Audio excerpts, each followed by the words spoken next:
Well, hey there, welcome back to another episode of Ask Amanda Anything.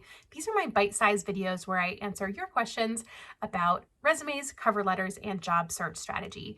And in today's episode, I'm talking directly to new grad RNs. And I get a lot of questions from new graduates because you don't get a lot of this content in school. And I wanted to make sure that I had a video dedicated specifically to the new grad RN because a lot of the advice and recommendations that I have are nuanced when I'm talking to new grad nurses versus new grad nurse practitioners. So I wanted to make sure I had a dedicated episode just for you new grad RNs. So first we're going to talk about how do you list your credentials on your resume when you are still in school? So I get this question a lot. It's kind of a minor detail, but many people like to make sure they are doing it appropriately. And what I want to point out, first of all, is that I do not recommend, and it's definitely not advised to include credentials after your name before you've actually completed the requirements. So for example, if you're in school for a BSN, you're not going to add those letters BSN until you've actually graduated and earned your degree. Same thing goes for your nursing license.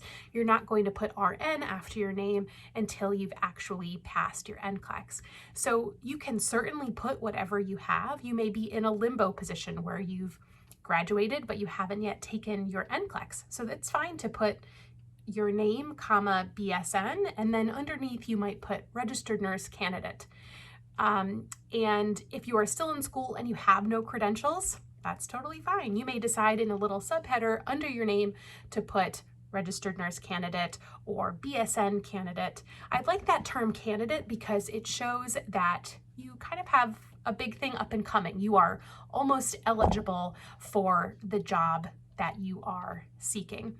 If you are kind of still in school in the early stages and you need a resume for a clinical placement or some other sort of opportunity, then you may decide that using the term student is a little bit more appropriate.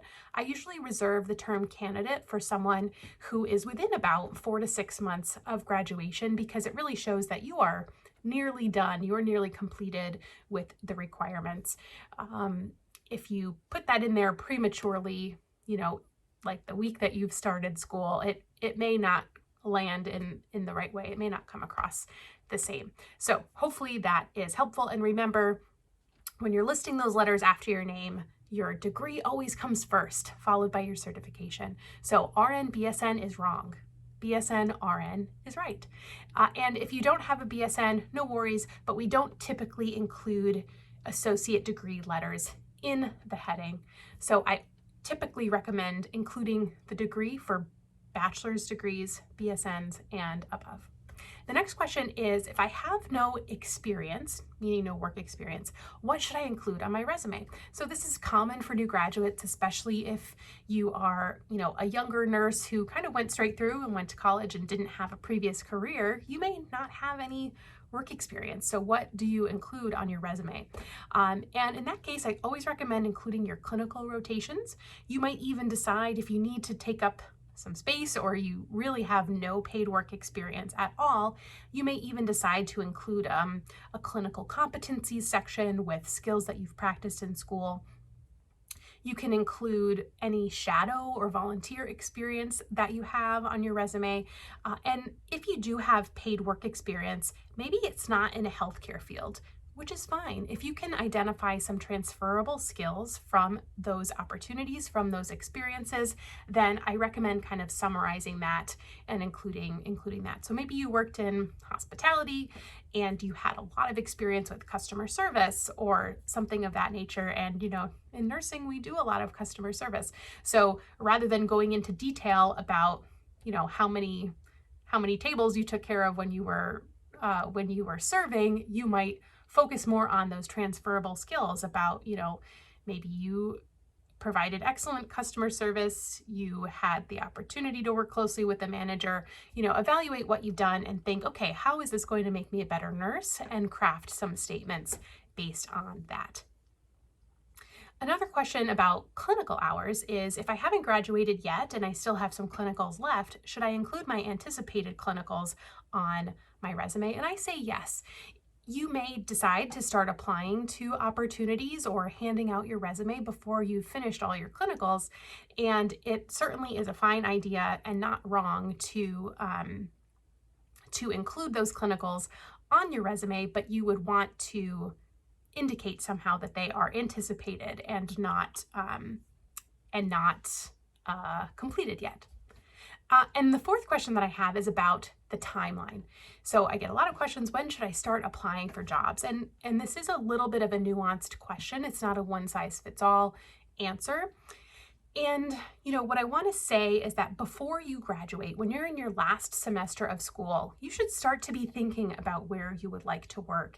And you should start to be kind of massaging any network connections that you have, any clinical rotations that seemed like they'd be a good fit for you to work there, any other connections or contacts you have from volunteer experience or your personal life or professional organizations, and start to put out some feelers, because what I don't always recommend is, 4 months from graduation, for example, applying to jobs that are posted online, because at least for nurses, when jobs are posted publicly online, that usually is a sign of an immediate vacancy. They're looking to fill that role now, because the timeline of, interview to hire for nurses is pretty short. There's not an extensive credentialing timeline.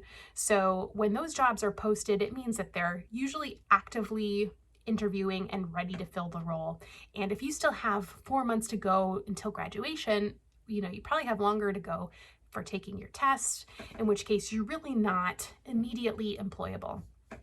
But if you have some connections with a nurse manager on a unit that you really want to work on, there are certainly opportunities for you to explore getting hired for a job that may not even be listed. Because the other thing about at least hospital departments is there's a fairly high turnover rate in nursing. People are always moving on and moving up, which means, and because there are so many nurses usually on a floor or a unit, usually within 6 months, there's usually at least one vacancy on every floor or every unit. So connecting with those decision makers early is really, really smart. So hopefully that has been helpful. I do want to let you know, if you're watching this in real time, I do have a program that I developed exclusively for nurses to help you go through the process of figuring out the right type of job for you and going through the finding the job process and the landing the job process, interviewing, resumes, cover letters, networking, and it's called the Nursing Career RX. And I'm actually retiring it soon. So what I want to let you know is that if this seems like the right opportunity for you, this is the last opportunity that it will be available to the public. If you're already in the program, we will continue to support you. It will still be available, but we're just going to close the doors and not promote it any longer as we make some shifts in our content in the new year. So if that sounds like something that may be a good fit for you, I encourage you to check out the link in the description for this video. It will have all the information that you need. Otherwise, let me know some more questions that you have in the comments and I will add them to my list for future episodes. So until next time, I am always rooting for you and I will catch you next week on another episode of Ask Amanda Anything.